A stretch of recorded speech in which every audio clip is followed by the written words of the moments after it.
Hi friends, this is doctor Shikha Gupta from दिवा hospital and IVF centre. तो मैं आपको बताना चाहूँगी कि बहुत सारे लोग पूछते हैं कि मैडम लेप्रोस्कोपिक ऑपरेशंस इतने महंगे क्यों होते हैं। लेप्रोस्कोपिक ऑपरेशंस महंगे क्यों होते हैं? क्योंकि वो हाईटेक होते हैं। हाई टेक्नोलॉजी, अगर आप आईफोन यूज़ करेंगे तो वो आपका लाख रुपए का आएगा, और अगर आप एंड्रॉयड फ़ोन यूज़ करेंगे तो वो आपका सैमसंग का फ़ोन सस्ता आ जाएगा। वही चीज़ है कि अगर आप ओपन सर्जरी कराएंगे तो वो आपकी सस्ती हो जाती है, क्योंकि उसमें एनेस्थीसिया, बेहोशी का इंजेक्शन भी सिंपल होता है और ऑपरेशन की ड्यूरेशन भी कम होती है। ऑपरेशन की ड्यूरेशन ओपन सर्जरी, जो फास्ट सर्जन्स हैं हमारे जैसे, वो ज़्यादा से ज़्यादा किसी भी सर्जरी में 30 से 45 मिनट से ज़्यादा नहीं लगाते हैं। और अगर हम लेप्रोस्कोपिक सर्जरी की बात करें तो उसके अंदर हमें चाहिएगा camera, light, gas, anaesthesia, expert laparoscopy assistant and duration of surgery.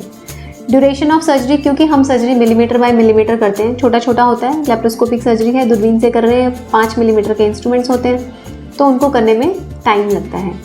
तो इसलिए लेप्रोस्कोपिक सर्जरी का कॉस्ट ज़्यादा होता है। एंड सबसे इम्पॉर्टेंट, जो लेप्रोस्कोपिक सर्जरी के इंस्ट्रूमेंट्स होते हैं जिससे पेशेंट की इतनी फास्ट रिकवरी होती है, वो सब एक्सपेंसिव आते हैं। अगर आप देखें तो जैसे आपका आईफोन का या ओप्पो का कैमरा महंगा होता जा रहा है, उसी तरह से लेप्रोस्कोपी के कैमराज भी एडवांस आते जा रहे हैं और बहुत बहुत एक्सपेंसिव भी होते हैं। जो सबसे लेटेस्ट लेप्रोस्कोपिक सिस्टम है वो 3D लेप्रोस्कोपिक सिस्टम है, जिसकी कॉस्ट 45 से लेकर 75 लाख तक होती है। अगर आप बेस्ट सिस्टम लेते हैं दैट कॉस्ट 75 लाख। तो जब हम इतना एक्सपर्ट टेक्नोलॉजी पेशेंट को ऑफ़र करते हैं तो हम पेशेंट को चीप नहीं ऑफ़र कर सकते, क्योंकि वो पॉसिबल ही नहीं है। अदरवाइज़ वो टेक्नोलॉजी ख़त्म हो जाएगी, हम पेशेंट को ऑफ़र ही नहीं कर पाएंगे। क्योंकि ऐसा तो नहीं है कि वो चीज़ें परमानेंट हैं। जो कैमरा है, लाइट सोर्स है, ये सब चीज़ें ख़राब भी होती हैं, they need replacement also. Instruments भी ख़राब होते हैं, टूटते हैं तो उनको चेंज करने की ज़रूरत होती है। अगर हम ऑपरेशन के दौरान ये बोलें कि पेशेंट को कि इंस्ट्रूमेंट टूट गया, इसलिए हम आपका ऑपरेशन या तो कर ही नहीं पाए या पूरा नहीं कर पाए या हमें पेट खोलना पड़ा, तो ऐसा तो संभव नहीं है। तो ये जो टेक्नोलॉजी है ये इतनी एडवांस्ड होती है और इतनी एक्सपेंसिव होती है, और OT मेंटेनेंस इतना एक्सपेंसिव होता है, इसीलिए सर्जरी महंगी होती है।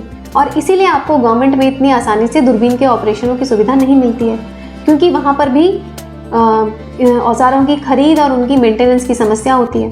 अदरवाइज़ सरकार तो चाहती है कि सारी सुविधा, सब तरह के बेस्ट से बेस्ट ऑपरेशन वो सरकारी अस्पतालों में पेशेंट को फ्री में प्रदान कर सके, पर लेकिन क्योंकि ऐसा संभव नहीं हो पाता सब चीज़ें देखते हुए, इसलिए मरीजों को सरकारी हॉस्पिटलों में दूरबीन के ऑपरेशनों की सुविधा नहीं मिल पाती।